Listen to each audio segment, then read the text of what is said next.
Centro Criptológico Nacional. Gracias por la introducción y gracias al CCNCER por invitarnos. Aquí ha hecho un pequeño spoiler. Sí, vamos a hablar de voto electrónico, de voto por Internet más concretamente, que como decía en España todavía no es habitual, pero bueno, poco a poco es algo que está madurando la idea. La ponencia se llama Votando entre tiburones, pues porque va de voto por Internet y el botón es este, así. Y bueno, es algo que asusta, es algo que en general la primera reacción cuando la gente escucha Internet Voting es de miedo y a veces la segunda reacción también es de miedo. Al final, bueno, aquí hay un montón de gente experta en tecnologías, experta en IT, experta en seguridad. Sabéis que un sistema 100% seguro es imposible y que esto es democracia, esto es muy importante y hay un millón de cosas que se pueden hacer mal. Y, bueno, ¿cómo vamos a poner esto en Internet? Bueno, es que también hay maneras de hacerlo bien. Son menos conocidas y por eso es por lo que venimos aquí, para contaros cómo hacer Internet Voting de una manera segura, confiable, verificable. Y, bueno, os contamos esto porque trabajamos en esto, investigamos en esto. Sandra, mi compañera, es doctora en temas de voto electrónico, especializada en protocolos criptográficos. Yo llevo ya unos añicos trabajando en esto de seguridad de la información y, de hecho, trabajamos juntos hace casi 7 años y peleándonos todos los días sobre seguridad, criptografía, Internet Voting. En Sitel es una empresa de investigación y desarrollo de software para voto por Internet. Y, bueno, al final lo que os queremos contar... primero explicaremos un poquito a nivel general de voto electrónico, hablaremos de las principales preocupaciones de seguridad, de la privacidad, la verificabilidad y, bueno, el clásico concepto de, vale, pero esto lo puedes hackear o no. Porque si hablamos de voto por Internet, específicamente, bueno, aquí hay una serie de motivos que te pueden llevar a poner voto por Internet en tu comunidad o en tu país. Están todos entre interrogantes porque habrá sitios o grupos de personas que dirán que mejora el coste, mejora la participación, envías menos cosas, más acceso a los jóvenes. También parece más democrático para permitir el voto a personas que están en hospitales o en cama y no pueden ir a desplazarse a votar o que viven en el extranjero. Es un problema siempre votar desde el extranjero y esto es una solución que pues, facilita y aumenta las posibilidades de votar de muchos colectivos. Al final hay una serie de motivos que podríamos discutir sobre cada uno de ellos, pero la cuestión es que es algo que está llegando en muchos países, en Europa y en España también se van diferentes grupos, asociaciones, partidos políticos, colegios profesionales, van haciendo voto por Internet. Es algo que está llegando y que hay que tener cuidado, hay que darle un vistazo. Es un cambio de paradigma completamente. Estamos acostumbrados a ir a un colegio de votación, te levantas por la mañana, saludas a la mesa electoral, que igual es vecino tuyo, hay un sobre que metes tú el voto, tocas la urna, todo es tangible. Pero aquí estamos introduciendo una serie de actores que implican software, implican data centers, implican empresas de comunicaciones, de hosting, de administradores de sistemas. Actores que están haciendo de intermediarios, relaciones indirectas que llevan nuevos riesgos de seguridad, como cuáles. Pues bueno, así, a bote pronto, lo primero que te viene a la cabeza es la privacidad. Al final esto es Internet y es voto, que el voto es secreto y la privacidad de Internet es así como complejo. Es algo que hay que tener cuidado. O la confianza, estás votando en una pantalla y te dicen gracias por votar. ¿Cómo sabes que tu voto se ha contado? ¿O qué pasa si tienes malware en tu PC y te está cambiando el voto? ¿En serio esto puede ocurrir? No podemos dejar que sea así de fácil. Y bueno, luego está el Chuck Norris de los hackers. Siempre va a haber alguien más hábil que tú y es súper experto que va a ser capaz de romper tu sistema. Tenemos que tenerlo en cuenta. Son 4 pinceladas rápidas de zas que te pueden hacer peligrar todo. Usemos el botón de Don't Panic. Vamos a ver una a una de que van empezando por la privacidad, siendo que podemos decir la privacidad en Internet no existe. Bueno, es un barbarismo. Pero al final hay que tener en cuenta cuando estamos navegando la cantidad de señales que nos hacen ver que no estamos solos, que estamos recibiendo un montón de notificaciones o ads sobre navegaciones pasadas, sobre cosas que has visto. Al final hay un ISP que está viendo lo que haces, hay un montón de Amazon, Google, componentes que ven tu navegación. Por estar en el foro en el que estamos no diremos nada a agencias gubernamentales, pero al final esto es algo complejo y que tenemos que resolver. Y bueno, la técnica que se utiliza en estos casos cada día está más de moda, gracias a WhatsApp, que la introdujo también hace tiempo, pero bueno, el concepto de cifrado extremo a extremo, end-to-end encryption, es algo que lleva años ya entre nosotros. En voto electrónico también está implantado hace años. La gracia de end-to-end encryption es que te garantiza el cifrado durante todo el proceso. Desde el PC del votante, cuando tú seleccionas clic, clic, clic en tu navegador, no estás enviando eso en claro a ningún servidor. Eso no sale de tu PC, no sale de tu navegador si no es cifrado. solamente la mesa electoral, en la que tú confías, que es como una elección tradicional que hay un grupo de gente, aquí en Voto por Internet también una mesa electoral, que es la que tiene la clave que va a poder descifrar estos votos. Todo el resto del recorrido, la urna, la base de datos, todo el tiempo de la elección, ese voto va a estar cifrado y no hay manera de descifrarlo si no es con la clave de descifrado, que para algo tiene que ser suficientemente robusta. Entonces, este concepto se llama end-to-end encryption y te garantiza, como me repito, solamente la mesa electoral tiene que ser capaz de descifrarlo. Y no hablo de un ficherito que tiene una persona. Estamos hablando en la mesa electoral entera, en dividir la confianza entre los diferentes miembros de la mesa electoral. Tenemos una clave que tenemos que repartir antes de la elección en diferentes pedazos, de manera que cada miembro de la mesa electoral tenga su pedacito y se destruye. Durante la elección no habrá ninguna clave privada. Cada uno tiene su pedacito que al final de la elección se juntan, aportan su pedazo de clave y se reconstruye otra vez.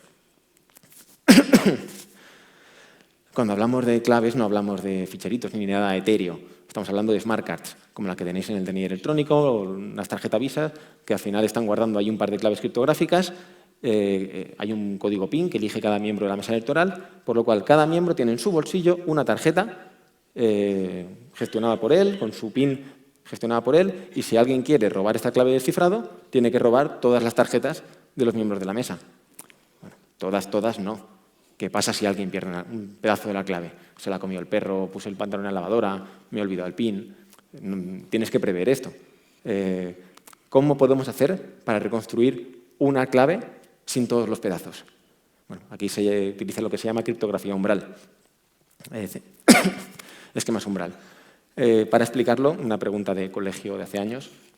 ¿Cuántos puntos de una circunferencia hacen falta para encontrar el círculo? Si tiráis de memoria. Bueno, ya lo digo yo. 3. Muy bien.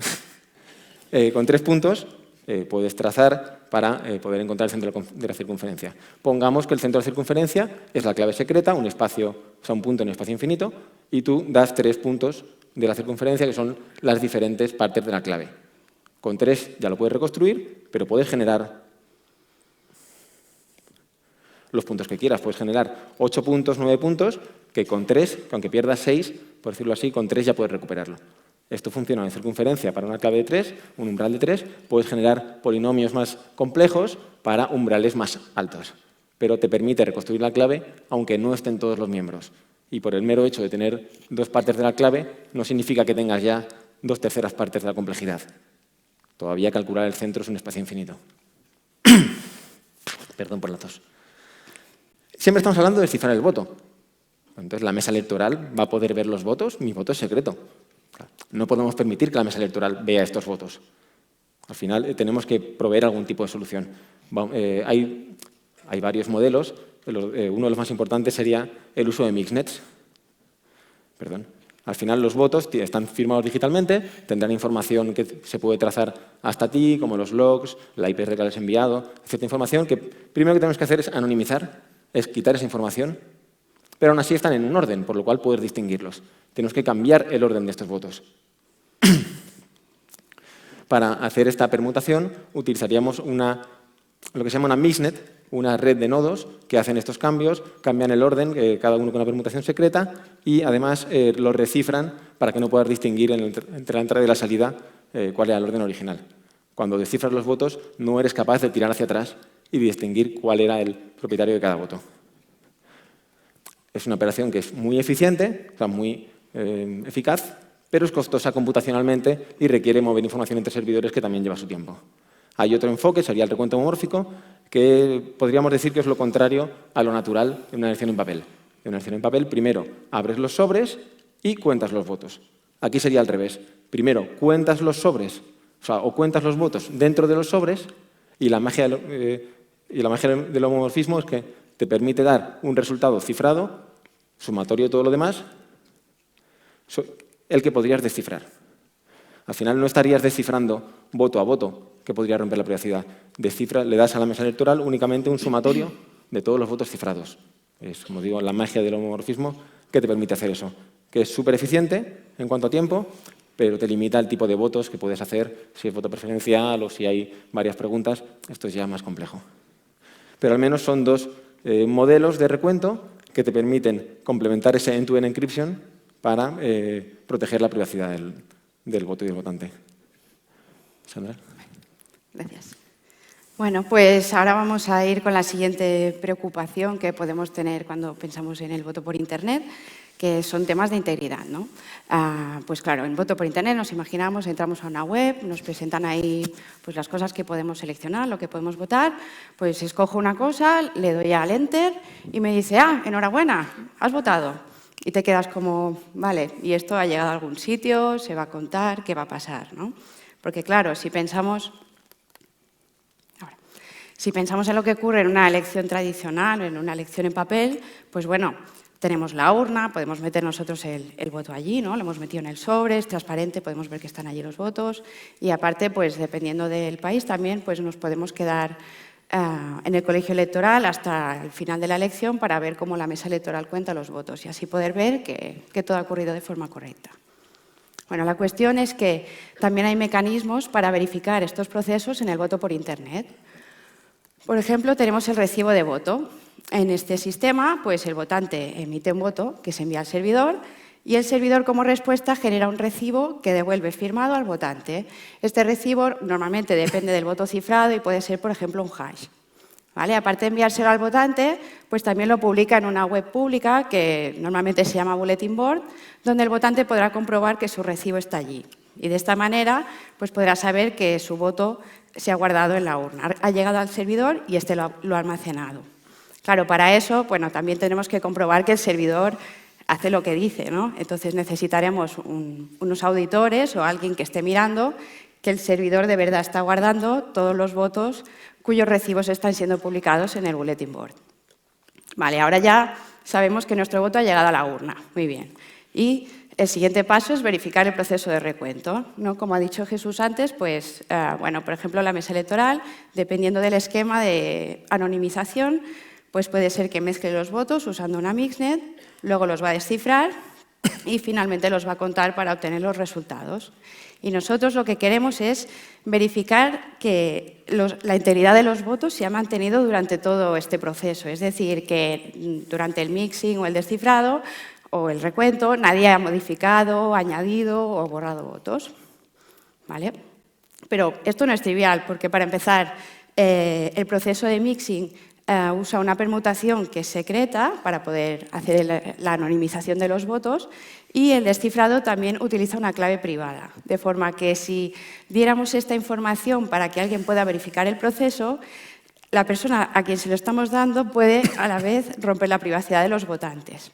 Entonces, para poder verificar este proceso sin que eso ocurra, utilizamos unas primitivas criptográficas muy interesantes, que son las pruebas de conocimiento nulo o de conocimiento cero, que lo que nos permiten es verificar estos procesos sin tener que aprender esta información secreta, ni la permutación ni la clave de descifrado.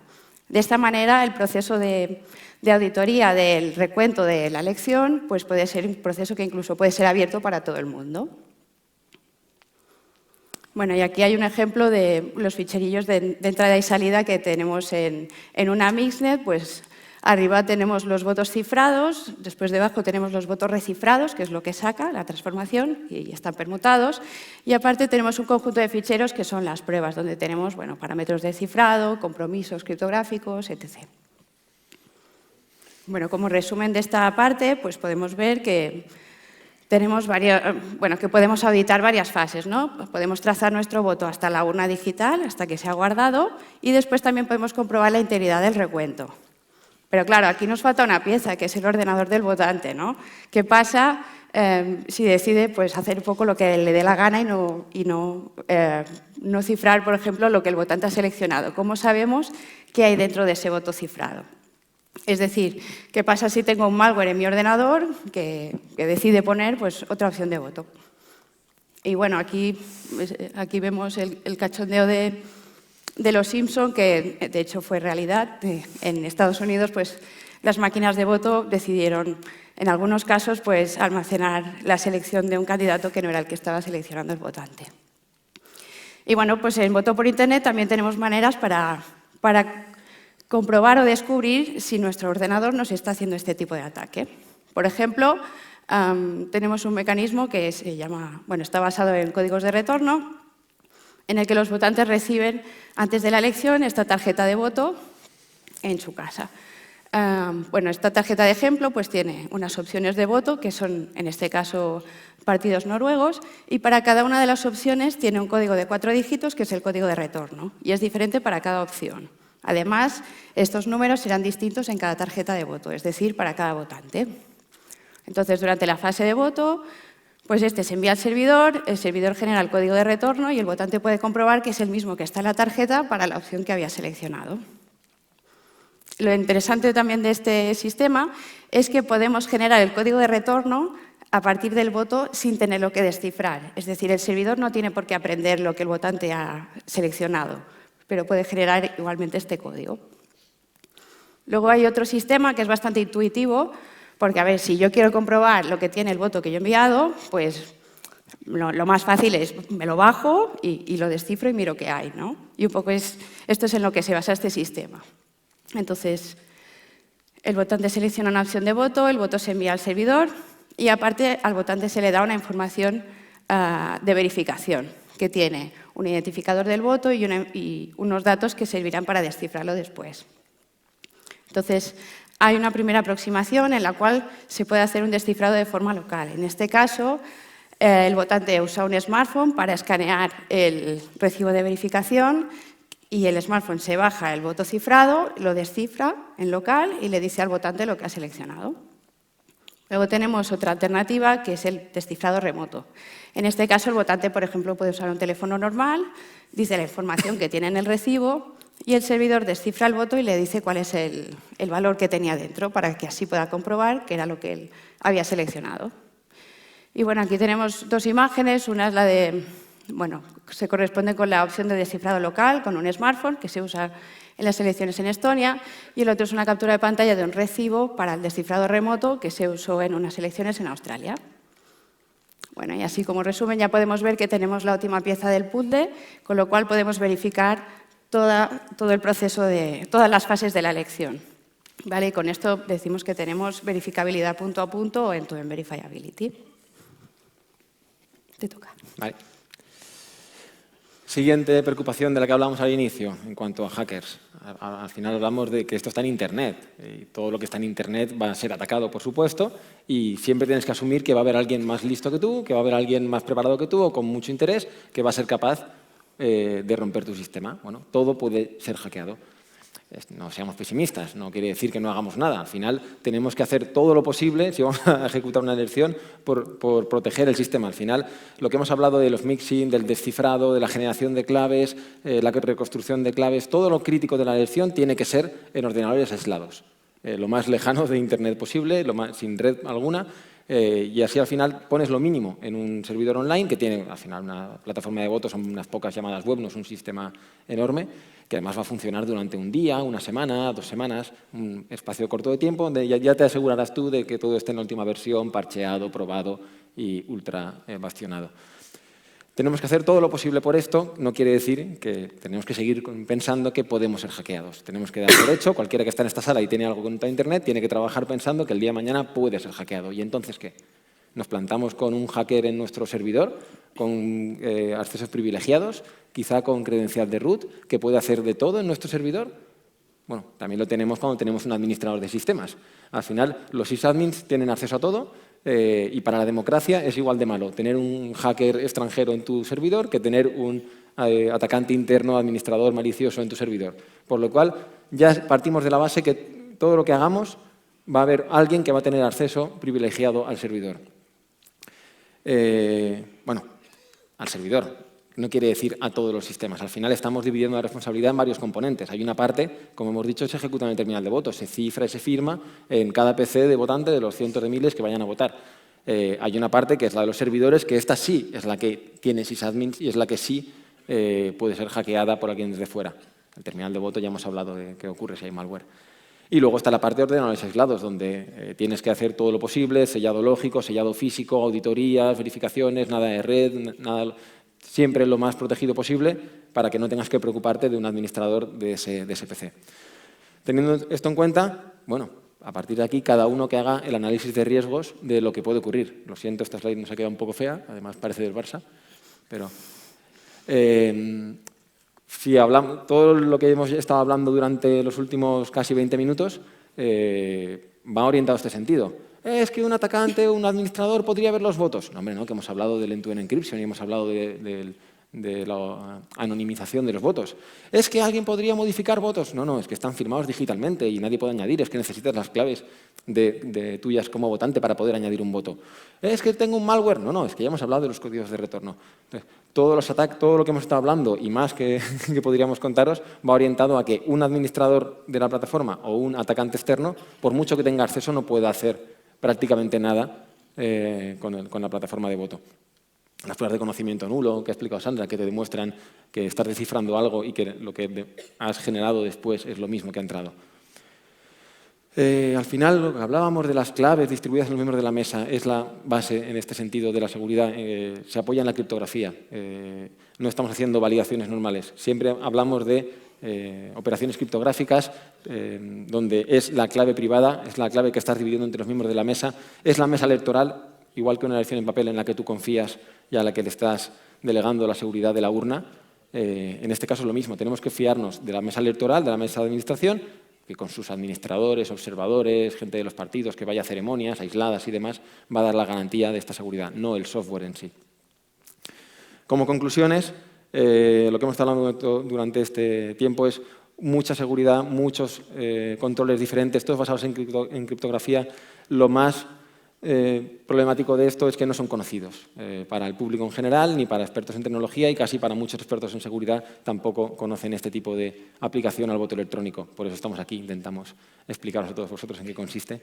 Y además con esto conseguimos un nivel de seguridad muy parecido al de las elecciones tradicionales y por supuesto nada que ver con la seguridad que puedes hacer en un sistema de voto postal, que es bastante locura. Y como última frase de la presentación, decimos que un ordenador remoto gestione tu voto no quiere decir que te tengas que fiar de él. Tienes que verificarlo. Verify all the things. Verificabilidad es quizá la palabra más importante. No te fíes de nadie. Verifica todo lo que haga el proceso. Y hasta aquí, si tienen alguna pregunta. Estaremos aquí hoy y mañana por si tenéis otras dudas.